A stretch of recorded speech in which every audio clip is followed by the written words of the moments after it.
जय श्री राम। सनातन धर्म में विधि विधान से पूजा का बहुत विधान है। इसी पूजा का एक महत्वपूर्ण अंग है प्रसाद, अर्थात फल फूल या अन्न का प्रभु को अर्पण करना।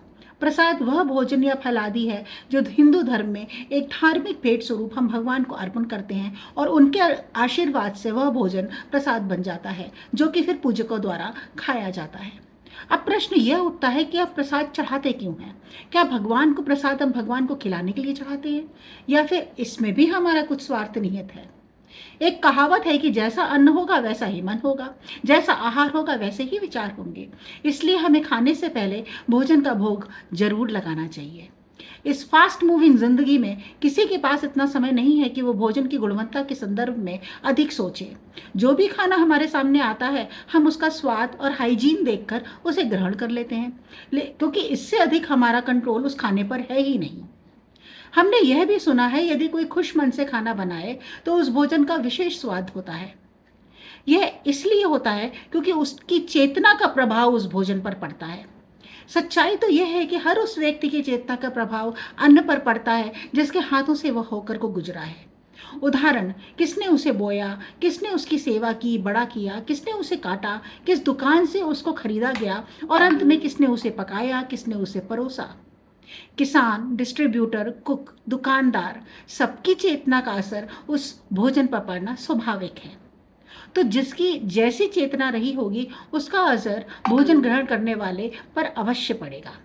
अब इतनी लंबी चेन का कंट्रोल तो हमारे पास है नहीं, और ना ही उसे कंट्रोल करना इतना आसान है। इसलिए हमारे विद्वान पूर्वजों ने इसका एक आसान हल निकाला कि जो भी हम ग्रहण करें पहले उसका भोग भगवान को लगा दें। प्रभु की शक्ति इतनी अधिक है कि वो सभी पापों का नाश करने में सक्षम है। वे सभी अनिष्ट दूर कर देते हैं। सारे हमारे धर्म में भोजन करने से पहले के मंत्र भी हैं।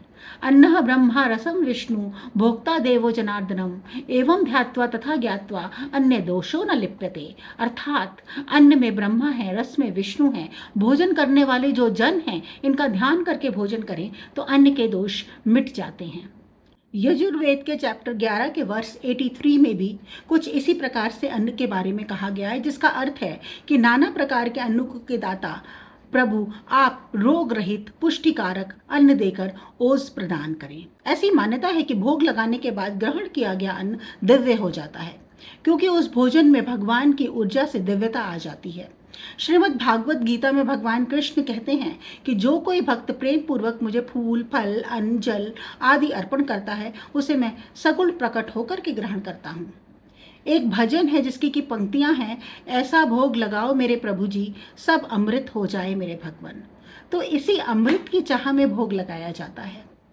भोजन को भगवान को, प्रभु को अर्पण करने से उसका दुष्प्रभाव दूर हो जाता है। अब प्रभु को हम सात्विक जैसे फल आदि या अधिक से अधिक राजसिक जैसे पूड़ी आदि का ही भोग लगाते हैं। तामसिक भोजन हम प्रभु को अर्पण नहीं करते हैं, क्योंकि तामसिक भोजन खाने का विधान ही हमारे धर्म में नहीं है। हम में से कुछ लोगों को शायद अपना बचपन याद होगा, तब भोजन को पकाने के बाद भगवान को अर्पण किया जाता था और उसके बाद ही हम उसे ग्रहण करते थे। परंतु आजकल शायद इसलिए पुरानी भोग लगाने की पद्धति में बदलाव आ गया है, क्योंकि अधिकतर घरों में अधिकाधिक बिना प्याज लहसुन के तो रोजमर्रा का भोजन बनता ही नहीं है। इसलिए शायद ये भोजन अर्पण करने की परंपरा धीरे धीरे खत्म हो गई। अब हम अलग से मिठाई या फल का भोग लगाने लगे हैं और उसका प्रसाद ग्रहण करते हैं। तो भोग लगाने का मुख्य कारण यह है कि जो भी भोजन हम ग्रहण करें वो हमें दिव्यता और ऊर्जा प्रदान करे और हमारी प्रवृत्ति को सही रखे। भगवान को भोग लगाने का एक कारण हमारा प्रभु के प्रति आभार व्यक्त करना भी है। तेरा दिया तुझे है अर्पण। भगवान की कृपा से जो अन्न जल हमें प्राप्त होता है उसे अर्पित कर हम उनके प्रति कृतज्ञता प्रकट करने के लिए भी भगवान को भोग लगाते हैं। आइए अब जानते हैं कि भगवान को भोग लगाया कैसे जाता है। भगवान को हमेशा सात्विक चीजों का ही भोग लगाना चाहिए। प्रसाद को आप पीतल या चांदी आदि धातु के बने पात्रों में चढ़ाएं। तुलसी दल के बिना प्रसाद नहीं चढ़ाना चाहिए।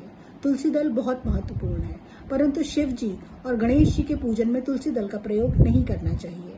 इसका कारण जानने के लिए नीचे दिए गए वीडियो के लिंक को क्लिक करें। भगवान को प्रसाद चढ़ाने के मंत्र का प्रयोग किया जाता है। त्वदीये वस्तु गोविंदम तुभ्यमेव समर्पये ग्रहाणासम्मुखो भूत्वा प्रसीद परमेश्वरः। इस मंत्र का उच्चारण जरूर करें। इसका मतलब है, हे गोविंद, आपका ही सब दिया हुआ है, जो आपको ही समर्पित कर रहे हैं। हे परमेश्वर, आपके मुख के सामने जो भी है उसे प्रसन्नता के साथ ग्रहण करें। प्रसाद के साथ जल भी अर्पण करना आवश्यक होता है। देव आचमन के लिए और देव आवाहन के लिए जल का प्रयोग करते हैं। जय श्री राम। यदि आपको ये वीडियो पसंद आया है तो लाइक, सब्सक्राइब जरूर कीजिए।